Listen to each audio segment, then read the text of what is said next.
E aí, esse tipo de assunto também nos faz pensar sobre um tema muito recorrente na atualidade, cara. A questão do aquecimento global, que é uma coisa que ele bateu muito na tecla.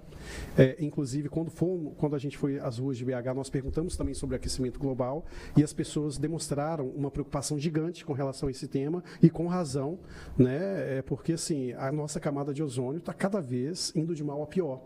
E se isso continuar acontecendo, vai chegar num ponto que não há protetor solar que vai nos preservar diante dos raios nocivos do Sol. E não só isso. Muita gente acha que o aquecimento global só causa o aquecimento de fato, mas a camada de ozônio não é só para filtrar os raios solares nocivos, mas também para, de certa forma, manter uma certa estabilidade em relação a períodos frios, né? Se não existe, por exemplo, a camada de ozônio, quando a Terra estiver distante do Sol, naquele movimento de translação, isso vai acabar ocasionando geleiras, uma quantidade de frio mais do que o normal. Porque, querendo ou não, a camada de ozônio é como se fosse um repelente do planeta, né? Capaz de proteger diante dessas circunstâncias aí do espaço.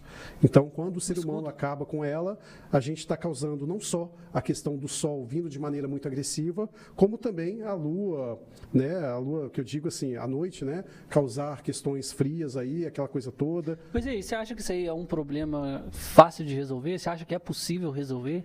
Porque a gente vê aí, mano, existe uma questão financeira muito grande, né? Porque ninguém quer trocar um carro de gasolina para elétrico, porque vai mexer no bolso de muita gente. Na verdade, eu acredito que as pessoas até querem trocar, porém, as grandes empresas, montadoras, indústrias automobilísticas não permitem, porque isso é um rombo gigantesco no faturamento deles. Exato, por isso que o problema não é tão fácil assim de resolver. Pensa numa Petrobras da vida, né? Tipo, chegando os carros elétricos e eles se tornando populares aqui, ela tende a falir.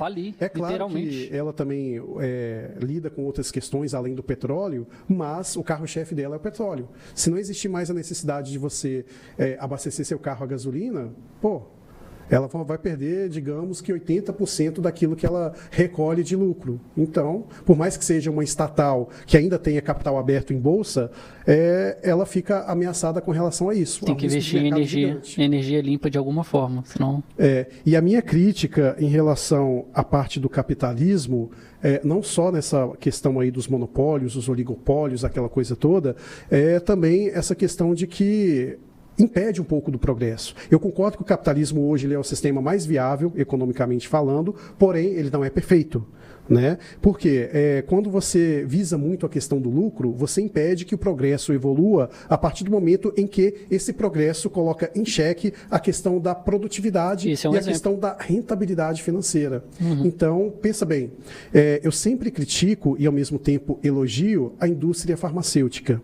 A indústria farmacêutica hoje ela é responsável por manter a nossa longevidade, né? A gente consegue viver hoje com até 90, 100 anos de idade mediante os medicamentos. Os cientistas lá trabalhando em prol deles, aquela coisa toda. Porém, a indústria farmacêutica ela é capitalista e logo é mais vantajoso para ela vender uma solução temporária, um paliativo, do que promover uma solução definitiva para um problema de saúde que a pessoa tem.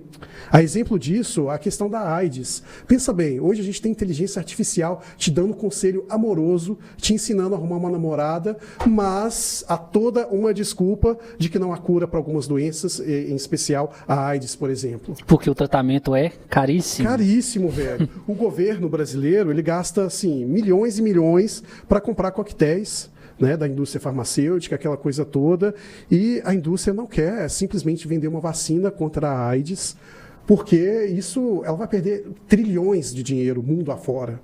Então, a minha crítica ao capitalismo é só essa questão que ultrapassa a ética, ultrapassa a linha do progresso para promover uma estagnação em detrimento de manter aquele status quo promovido pelo capitalismo, que é o lucro em cima de lucro. Então, por mais que eu ainda concorde que o capitalismo ele é o único modelo criado, viável até então, existem também essas críticas aí que eu acho que são horrorosas, né? Que são coisas a serem repensadas e tem que pensar para ontem, porque a gente está sendo impedido de evoluir, né? Não faz sentido algum o ChatGPT daqui um dia vai fazer café para você, mas se você tiver uma doença, você só pode prolongar a sua vida e viver à base de medicamento, e não, de fato, solucionar.